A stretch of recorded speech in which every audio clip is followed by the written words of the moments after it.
Hello दोस्तों, जय हिंद। स्वागत है आप सभी का हमारे यूट्यूब चैनल स्टडी योद्धा पर।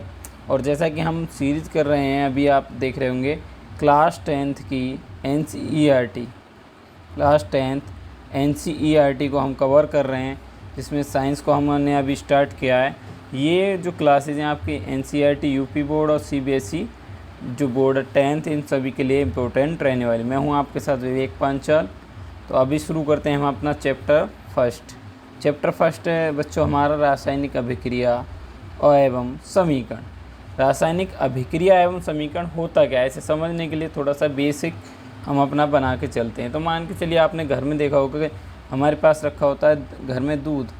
मम्मी ने दूध रखा और उसमें कुछ डालती हैं वो कुछ इंग्रेडिएंट, और उसके बाद वो एकदम से कुछ समय बाद दही बन जाता है। और जैसे कि हम देखते हैं दूध और दही में कैसे चेंज आया है, ये चेंज क्या है, क्या हुआ यहाँ पर, ये देखना। कभी कभी आपने देखा होगा हमारे घर में बहुत सारी चीज़ें होती हैं जो लोहे की होती हैं, जो हमारी आयरन की चीज़ें होती हैं लोहे की, उनके ऊपर आपने देखा होगा ऐसे करके जंग लग जाती है। तो उस जंग कैसे लगी, क्या हुआ वहाँ पे, ये सब कैसे हो रहा है। बहुत सारे हम ऐसे चेंज हैं हमारे प्रकृति में या नेचर में जिनको हमें समझना होता है। बेसिकली इस लेसन को समझने से पहले हमें समझना पड़ेगा कि ये रासायनिक जो शब्द है इसका मतलब क्या है, अभिक्रिया का मतलब क्या है और समीकरण का मतलब क्या है। हम अलग अलग तीनों को समझने की कोशिश करेंगे। तो सबसे पहले आज समझते हैं हम कि चेंज यानी परिवर्तन, यानी चेंज होते क्या हैं। ठीक है, तो चेंज को समझने के लिए हम देखते हैं सबसे पहले साइंस। बेटा होता क्या है, साइंस को देखो पहले, साइंस क्या है। तो साइंस करती क्या है हमारे जीवन में, साइंस का रोल क्या है। तो आपने देखा होगा कि हमारे आसपास बहुत सारी समस्याएं हैं, उन समस्याओं के समाधान यानी सॉल्यूशन हमें मिलते हैं साइंस के अंदर। देखो साइंस के हम कोई भी ब्रांच पढ़ें, केमिस्ट्री हो, फिजिक्स हो, बायो हो, साइको हो, कोई भी ब्रांच हो, सब के अंदर एक ही कॉन्सेप्ट पे काम हो रहा है। वो होता है कि समस्याओं को ढूंढ के उनके ऊपर समाधान ढूंढना, यानी उनके सॉल्यूशन ढूंढना, जिससे कि क्या आते हैं चेंज। मान के चलिए जैसे कि हम बात करें अपने एक पहिए की खोज हो गई थी। तो पहिए की खोज होने के बाद आज उसने हमारी बहुत सारी समस्याओं के समाधान कर दिए, यानी और इससे हमारे जीवन में, लाइफ में बहुत सारे चेंजेज आए। तो हम अपने आसपास बहुत सारे परिवर्तनों को होते हुए देखते हैं। देखो आज अब पहिए की वजह से ही हम कितनी सारी मशीनों को ऑपरेट कर पा रहे हैं, बना पाए हैं। तो आप देख रहे होंगे ज़्यादातर चीज़ों में पहिए का ही यूज़ कर रहते हैं हम। ठीक है, तो साइंस बेसिकली है क्या बच्चों के, साइंस में हम चेंज को देखते हैं। चेंज ही हमारी दुनिया है, तो चेंज होना, परिवर्तन होना। भाई मान के चलें आज से मैं बात करूं 100 साल पहले लोग जिस तरह से जी रहे थे या एक जगह से जाने के लिए दूसरी जगह तक कैसे जाते थे, उसमें और आज के टाइम में चेंज आया है या नहीं आया। तो बिल्कुल आया। उसके अलावा आप देखेंगे कि इससे अलग भी आज के 100 साल बाद अगर मैं देखूं, अब से 100 साल बाद यानी 2022, यानी 2022 के 100 साल बाद की अगर हम बात करें, तो वहाँ भी चेंज होंगे या नहीं होंगे, बिल्कुल पॉसिबल ही चेंज होंगे। तो हर फील्ड में, लाइफ के हर फील्ड में, यानी जो हमारी लाइफ है ना बेटा, ये चेंजेस से भरी पड़ी है। इस लाइफ में जो चेंज हो रहे हैं इन्हीं को हमें समझते हुए चलना है, और उनको हम साइंस के अंदर पढ़ेंगे। वहाँ से हम अपनी समस्याएं, यानी जो भी हमारे प्रॉब्लम है आसपास एनवायरनमेंट की या किसी भी तरह की, उनके सॉल्यूशन ढूंढेंगे और उनसे फिर से हम चेंज लेके आएंगे। ओके, अभी बढ़ते हैं कि ये चेंज होते क्या हैं। चेंज होते क्या हैं बेसिकली बेटा, हमने क्या करा, चेंजेस को दो पार्ट्स में डिवाइड कर दिया। चेंजेस को दो पार्ट्स में डिवाइड कर दिया। पहला है आपका भौतिक यानी फिजिकल चेंज, दूसरा है रासायनिक यानी केमिकल चेंज। तो परिवर्तन आप जैसा कि समझ गए हो। तो पहले बेटा हम समझते हैं कि भौतिक या रासायनिक परिवर्तन होते क्या हैं। बेटा जब कोई पदार्थ किसी अन्य पदार्थ से मिलकर नया पदार्थ बनाता है, तो यहाँ पे हम थोड़ा सा गौर करके चलेंगे। क्या करता है, नया पदार्थ बनाता है जिसमें नए गुण और विशेषताएं होती हैं। ठीक है, जिसमें क्या होते हैं, नए गुण या विशेषताएं होती हैं। तो ऐसा जो चेंज है, ऐसा जो परिवर्तन हो रहा है जिसमें कोई ए और बी, दो तरह के दो पदार्थ हैं, ये आपस में मिले और इन्होंने एक सी टाइप का नया पदार्थ बना दिया और इसके अंदर नए गुण और नए पदार्थ जो नई विशेषताएं वो आ गई। या ऐसा भी हो सकता है कोई एक सी टाइप का पदार्थ था, वो अलग से ए और बी पदार्थ में जाके टूट गया और इन दोनों के जो गुण हैं वो इस सी से अलग हैं। ठीक है, तो अभी हम साधारण भाषा में समझ रहे हैं, केमिस्ट्री का भी सी फॉर कार्बन हमने नहीं पढ़ना है। इसके बाद हम दूसरी तरफ देखते हैं कि भौतिक परिवर्तन क्या होते हैं। तो बेटा भौतिक परिवर्तन क्या होते हैं, देखो रासायनिक परिवर्तन के बहुत सारे एग्जाम्पल हैं। देखो भौतिक पे हम यहाँ आते हैं अभी, जैसे मैंने बताया दूध से दही बनना, दूध से दही। भाई देखो दूध को हमने क्या करा, किसी चीज़ को दूध में डाला, जैसे हम थोड़ा सा दही डाला पूरे एक दूध के बाउल के अंदर और वहाँ पे क्या बन गया बाद में दही। जो दही के गुण हैं क्या वो दूध जैसे हैं? बिल्कुल नहीं, बिल्कुल अलग हो चुके हैं। ठीक है ना। देखो ऐसा जरूरी नहीं कि सारे के सारे चेंज हो जाएं गुण, कुछ गुण नए आ सकते हैं या एक आध भी आ सकता है या बहुत सारे भी आ सकते हैं। ये बात आप लोग ध्यान रखेंगे। ओके, ये मान के चलिए नमक को मैंने जल के अंदर घोल दिया। भाई नमक जो मैंने पानी में घोल दिया, आसान सी चीज़ है, कोई भी कर सकता है। तो जो चीज़ मेरे को मिली क्या वो उसमें नमक का ही टेस्ट है, क्या जल का ही टेस्ट है, या दोनों के गुण हैं? तो वो एक जो नई चीज़ मिली ना, नमक और जल का जो मिश्रण या घोल मुझे मिला है, उसमें इन दोनों से अलग कुछ नई चीज़ें, नए गुण आ गए होंगे। ठीक है, वो नए गुण आ जाते हैं। या रासायनिक परिवर्तन को एक तरह से और देख सकते हैं, बहुत सारे क्या ज़्यादातर रासायनिक परिवर्तन को एक बार करने के बाद उन्हें रिवर्स नहीं कर पाते हम, उन्हें यानी उल्टा वापस से नहीं किया जा सकता, उन्हें वापस नहीं किया जा सकता। ओके, इधर देखते हैं भौतिक परिवर्तन। भौतिक परिवर्तन क्या होता है बेटा? जब किसी पदार्थ के भौतिक गुण क्या होते हैं, जैसे आकार, आकृति, रंग, अवस्था में परिवर्तन आ जाए। देखो ये सारे परिवर्तन ना आपके ये केमिकल चेंज में भी होते हैं, लेकिन क्या होता है बस इतना ध्यान रखना है कि चेंज है, आकार भी चेंज हो सकता है। मान के चलिए अभी मेरे पास ना एक ये लोहे का एक टुकड़ा था, मैंने इसको पिघला के एक पूरी सी रॉड बना दी, इतनी बड़ी है कि मैंने लोहे की रॉड बना दी। चेंज हुआ नहीं हुआ, इसका साइज बदल गया, आकृति बदल गई। ठीक है ना। अब मेरे पास था ना मान के चलते हैं मेरे पास कोई ये टुकड़ा था, इसके ऊपर मैं पेंट कर दूं, या नमक या जो जल है मेरे पास उसके अंदर मैं कोई रंग डाल दूं। इस तरह से अगर मैं कोई भी चेंज करूंगा तो वो सारे चेंज रासायनिक होंगे या भौतिक होंगे।